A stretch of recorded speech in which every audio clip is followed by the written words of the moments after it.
Avowed came out and Avowed was forgotten about. There really haven't been a lot of people talking about this game because once they completed the main story, they just sort of moved on. It didn't capture people's attention the way that it really needed to. And of course, months leading up to release, there was massive controversy surrounding this game, which forced a lot of people away. And over the past couple of weeks, we've heard a lot about how they might be doing some DLC and it's likelier than ever. But it seems that things are falling apart at Obsidian because now we're finding out that the Avowed director has left for Netflix games. I have a few different things to show off, but before I get into the topic, if you enjoy the content I create, check out the links in the description, join the community in my live streams, and consider supporting through Patreon or YouTube memberships. Now, I have never heard of someone leaving a studio that actually makes games, even if they're bad games, and going to Netflix. Now, this seems like a bizarre choice. I mean, ultimately, it comes down to money, right? I'm sure that Carrie Patel was offered significantly more at Netflix, especially after Obsidian had Avowed that came out, which seems to be a complete and utter failure. But I think that this is kind of funny because to me, you would start somewhere like a Netflix Games and then you would work your way up. But I guess because Obsidian is just in such a disastrous position at this point, she probably is thinking to herself, you know what? I've been with this company for, 12 years now, and it's not going anywhere. So I think that it's time to, change my course a little bit. So it says Carrie Patel, the director behind Avowed, has left Obsidian Entertainment and Xbox Game Studios for a new opportunity at Netflix Games. In a post on LinkedIn, she confirmed the news herself, stating that she was joining Night School as a game director. Patel leaves Obsidian after nearly 12 years, which in addition to working as a game director, she was a narrative co-lead and senior narrative designer. Now, I, of course, streamed Avowed on this channel. I did not like Avowed. I did not think it was the worst game ever. It wasn't as bad as Suicide Squad Kill the Justice League or Flintlock the Siege of Dawn or Concord, but it was still pretty bad. It was just very, mid. It was very underwhelming. And when I think of Obsidian, I think of amazing games. Unfortunately, though, they just were not able to deliver. This is a problem with most studios in the industry now, though, that were popular maybe 20 or 25 years ago. And as time has gone on, they've lost a lot of that amazing talent and they've kind of lost their identity along the way. And new people come into the studio, they push the older folks out, the people who actually made good games because they want to go in a new modern direction. And then we just get slop, right? The modern audience isn't showing up to make these games successful. You would think that at this point, companies like Microsoft and Xbox Game Studios would actually think to themselves, okay, we need to change something, but they're not. And while she has been there for 12 years, I've never heard a lot about her. So she just kind of existed in this space. I guess congratulations to her for going to Netflix. That seems bizarre to me. But ultimately it just shows that things are not good in Obsidian. Of course, leading up to release, we had Matt Hansen coming out saying he wanted to get crusty white dudes out of the industry. We had people like David Jaffe running damage control for Obsidian. And then the title came out and it just was all really mid.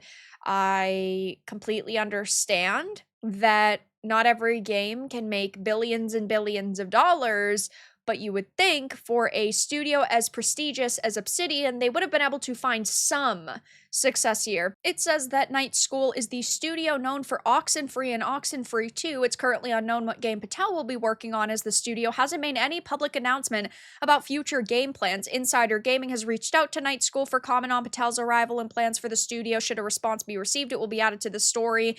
And at this point in time, it has not happened. Now, the only thing that Obsidian's got on their slate is the Outer Worlds 2, and apparently they're going to be showing it off at the Xbox Game Studios events that are happening in June. I don't necessarily have a lot of hype for this. Maybe some other people do. We just haven't heard a lot about it, so maybe that's why my hype level is low, combined with the fact that Obsidian's last game was a really mid piece of work, in my opinion. And it seemed that they were not done with Avowed. It seemed that they really had a lot of big plans for this. Just back in March, we had heard Avowed's DLC seems likelier than ever as Obsidian Entertainment promises ongoing support and a roadmap coming soon. And now we're finding out that Carrie Patel is gone, so the Avowed director is leaving. We haven't heard any big news. We haven't gotten any sort of like in-depth roadmap. So they're claiming there's going to be ongoing support, but now we haven't really seen that, and it's been months. So I just don't think that this game is really going anywhere. I think that they might do a little bit of extra content for it because that's what they initially said that they wanted to do, but I don't think it's going to be even close to a full-blown expansion.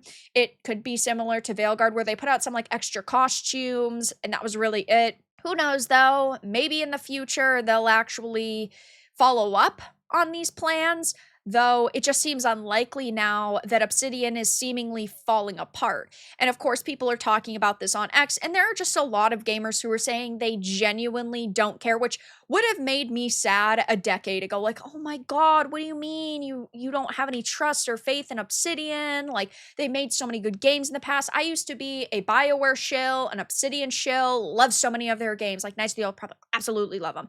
But it's clear that they can no longer make the content that they used to at the level that it used to be. And of course, a lot of gamers are now talking about this, the Avowed director leaving Obsidian for Netflix game situation, which is just so funny to me. I don't know why. Netflix is a joke. Tons of people are saying things like, none of those abject failures will get any support, but it was always set based on performance at launch. They knew no DLC was being made within the first week, I bet. Top 2025 career strategy. Number 1, be a total failure at your job. Number 2, get a job at Netflix. It's like, oh, I got a job working for Google Stadia. It's just too funny. God damn, I forgot that this game exists.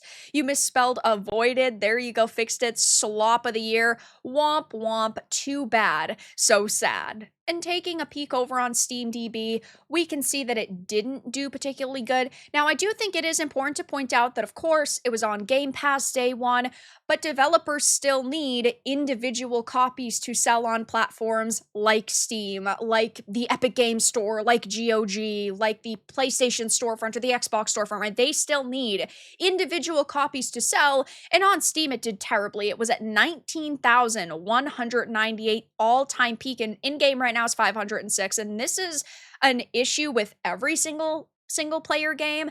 When it comes out, people play it, they complete the story, and then they set it and forget it until DLC comes out or updates release, and that hasn't happened with Avowed, so nobody's come back, so it's not like they've even gotten close to the all-time peak at release, and I just don't see a way that that's going to happen. I don't think that they're actually going to put out any DLC for this. I think that their plans have just shifted to focusing on the Outer Worlds 2. I bet that they wanted Avowed to initially do exceedingly well, and then they would actually talk about doing DLC, though it just doesn't seem like that's going to happen at this point. Again, I don't think it was a terrible game. It wasn't the worst game that I've ever played. It just was a very forgettable experience. It didn't really do anything particularly unique. I didn't connect with any of the characters on an emotional level, and I didn't feel that the combat was done exceedingly well. A lot of the level design was mediocre. I think it was a pretty game, but pretty does not sell copies anymore. Basically, every single game should be aesthetically pleasing. So 506 people are in game right now. I don't see them making DLC for this, and with the director leaving the studio, it just seems like all of their plans are probably going to be abandoned now. Of course, I'll be keeping my eye on this as time goes on, but it is looking very bad for Obsidian at this point in time, and it's really bad for the 500 Avowed fans that are left. But that's all that I really had to discuss in this video. Let everyone know your thoughts in the comments below. If you enjoyed this, give it a like, and if you didn't, give it a dislike. I appreciate your support either way, but I'll talk to you all again in the next video really soon.